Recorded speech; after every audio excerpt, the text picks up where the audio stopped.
let's address the concept of managing the favorites bar. So you may have noticed that the favorites get ordered in the order that we add them. But let's say, for example, that somebody just said, you know, what I like is being able to be in the default view and see all of my lighting zones and all of my scenes in the same place. How many of these can I fit? Let's take a look at that. So I already have two of the zones. Let's add the last lighting zone. And then let's go to the scenes. And let's add the scenes that are not yet favorites. Now you'll notice that I only can see up to 5, but I can add as many as I want. I just have to scroll through them.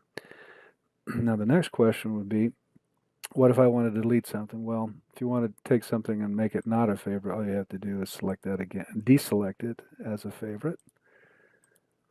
But what if I want to change the order? The way to do that would be to go into the settings, into areas and rooms, select the room, manage favorites. And here, if we drag and drop them, we can put them in the order that we want them. So let's just say that we want the 3 scenes first. And then this is the order that we want those lighting zones to show up. Save that. And what we have just affected now is in place.